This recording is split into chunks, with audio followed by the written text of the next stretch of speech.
So we're gonna not have that long with you tonight because I know that you have another interview that you've got to go to, and you just announced that you're running for seat 20. And for people who are watching, that is Alcee Hastings' seat. Congressman Hastings died recently, and so that's an open seat now. And then we want to get into that so people can see who you are as a candidate for that more, in the time we have. So I know that you had some stuff that you wanted to talk about regarding that. Omari, you and I go back a number of years. Obviously, this is going to be a very sought after seat. And of course, one is going to have to distinguish themselves from the rest of the pack.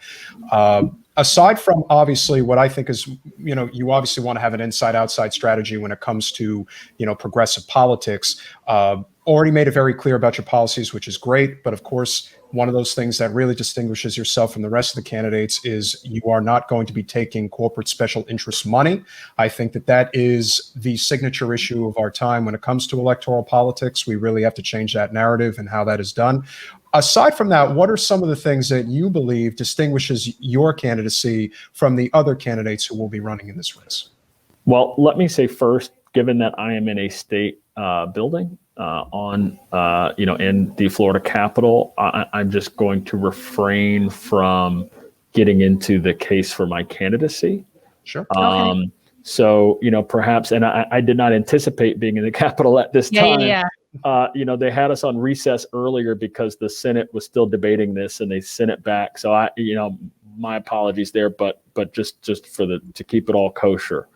I won't be able to comment on that in this place. Okay, so I guess then we could talk about it in a broader sense, which would be, I was informed that you were a Hillary supporter back in 2016. And so when I look at someone who's now not taking corporate money, I want to know, where was that transition for you, where you basically decided that this is the route that better serves people, or what it was that came to your mind that created an idea of being non-corporate candidate? Well, just to avoid the appearance, so again, it's still about my candidacy. I can only comment generally about my thoughts about, well, first off, how I came to be progressive and how that affects my role as a state legislator. And I'll comment on what I think about money and politics generally, and on what myself and Anna Eskamani attempted to do a few days ago. So yes, I did support Hillary Clinton in 2016. The pandemic was actually the 4 years during Trump, but especially the pandemic was a sort of radicalizing event for me, because it became pretty clear how high the deck is stacked against working class people. And it also became pretty clear how quickly and how easily people in government can help working class people when they want to. And in addition to that, we talk about money in politics. We had a bill here that started out as a very uncontroversial elections or campaign finance bill. The bill was filed by Representative Payne, a Republican, and it would have prevented state candidates from terminating their campaign funds accounts by donating to charities that they are employed by, or charities that they run, right? Because currently you can do that, and I've seen people do it, and it's a way that special interests pay candidates either to get out of races or to pay them after having won. And I've seen that on a few occasions locally, and it has happened at the state level. Then he amended the bill after it had been through two committees. When it got to the last committee, he added an amendment to limit contributions to ballot initiative campaigns here in the state of Florida to $3,000 per contributor. Now, typically, I am for limiting contributions. The problem is the motivation behind this amendment was to stop all the constitutional amendments that have been passed that are progressive. The $15 minimum wage, which was financed largely by Attorney John Morgan. The medical marijuana constitutional amendment, which was financed also largely by Attorney John Morgan, right?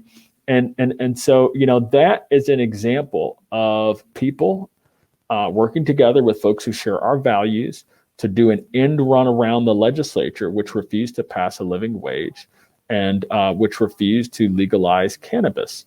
So what they're doing is trying to stop that with this bill. And so what Representative Escamani and I did, we proposed a few amendments, basically asking the legislature to eat their own cooking. If we're going to limit contributions to political committees for citizen ballot initiatives, why don't we limit contributions to our own political committees, which are currently unlimited? And of course, that was shut down. It wasn't a part of the original bill, and so on and so forth. So speaking generally, I think one way that we can purify our politics is to get corporate money out of it. Because as I've seen and as I have learned, folks, even if it does not sway you, folks believe that they will be able to sway you and that they will be able to have greater access to you because they contributed to your campaign. And that's true not only of the contributors having that belief, but it's also true of the general public.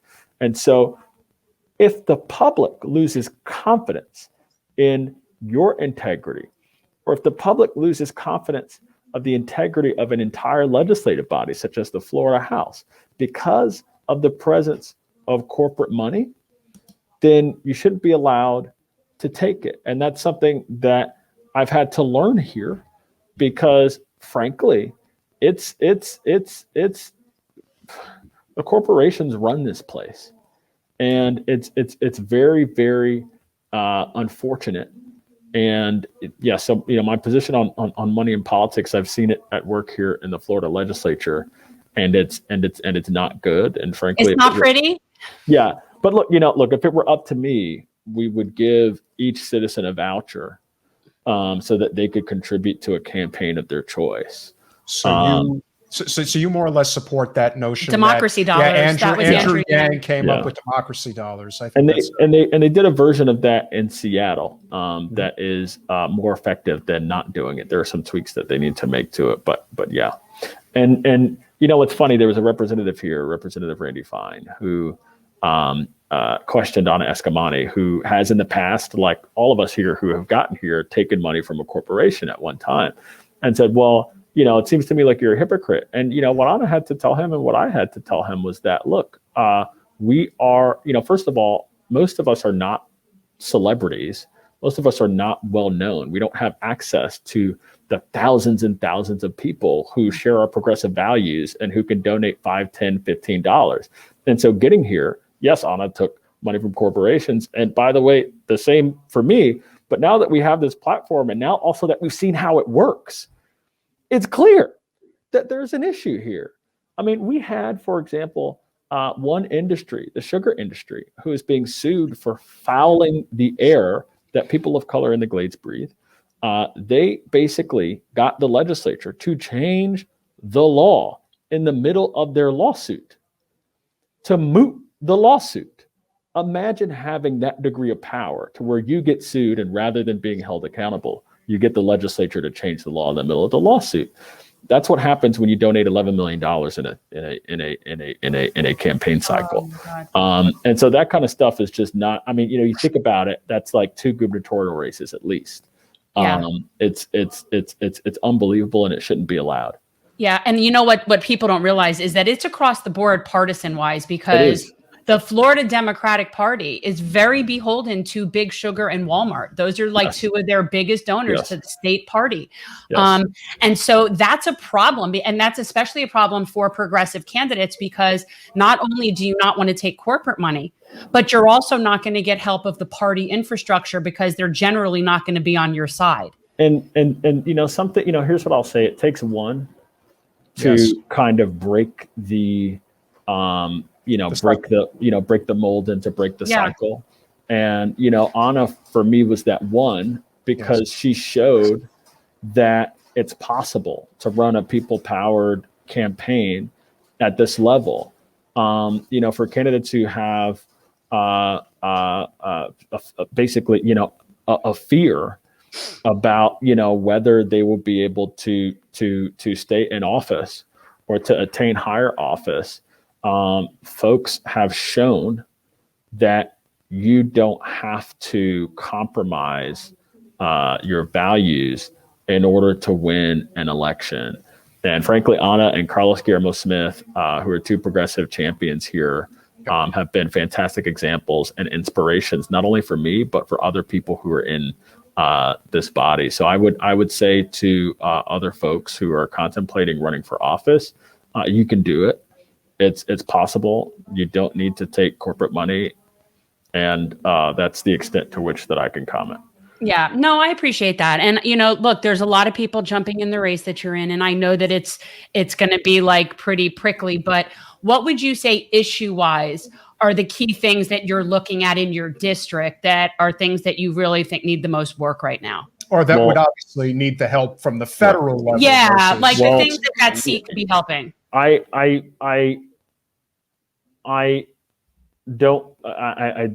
a little closer. Too close to the, yeah. So what I'll say is, the issues that I fought for at the local level and that I'm fighting for right now in the state level as I contemplate whether to vote for this budget are affordable housing and healthcare in particular here at the state level. Also issues dealing with resilience and equity and how we address climate change. Governor Ron DeSantis and Speaker Chris Sprowls cooked up this idea of a Resilient Florida grant program, which would give grants to local governments to address the symptoms only, unfortunately, of climate change, which is sea level rise. We talked about that the other day. It doesn't address the causes. Right. And, what was interesting was that when you looked at the criteria for applying for a grant and for getting a grant, ranked very highly was the ability to come up with matching dollars for the grant. And ranked far below that was if you're from a community that is financially distressed or financially disadvantaged. And in advocating for some amendments to this bill, I pointed out that you could have two applications that are exactly the same, but the community that has the money for the matching dollars is going to win out over the financially disadvantaged community, who, because they're financially disadvantaged, can't come up with the matching dollars. And I advocated for them to inject some equity into this Resilient Florida grant program. So if they're not going to address the root causes, and if they are going to focus only on armoring our coasts and preparing ourselves for the floods that will come because of climate change, which is caused by human beings, then the very least we could do is to do it equitably and ensure that small financially disadvantaged cities, for example, like Riviera Beach, which is in my state legislative district, have the same ability to access these dollars as, for example, Palm Beach Gardens, which is a much more affluent community in Palm Beach County. And so one of the things that they did actually change in the bill was creating an entire carve out for financially disadvantaged communities, not just cities, but counties, so that they're not penalized for not having the matching funds. So that's something that I have frankly cared about at a local level. It's something that I care about here at a state level, and something that I advocate for here in the House. But Medicaid expansion here in the state, it's very frustrating. And speaking on the budget earlier today, the federal government threw $3.5 billion at the state of Florida, in addition to the original funding that they would provide for us to expand Medicaid. They were literally making it profitable for the state of Florida to provide health care to the 900,000 plus Floridians who fall within that gap to where they're not covered by Medicaid, but they don't qualify for the subsidies under Obamacare. And again, for the umpteenth year in a row, we refuse to expand Medicaid, even though it would literally save the state of Florida approximately $200 million a year. It's really tragic, but those are the issues that I care about. Also, affordable housing here in the state of Florida, in my capacity as a state legislator, is something that I have advocated for throughout this process. And also at the local level was for full funding of the Affordable Housing Trust Fund.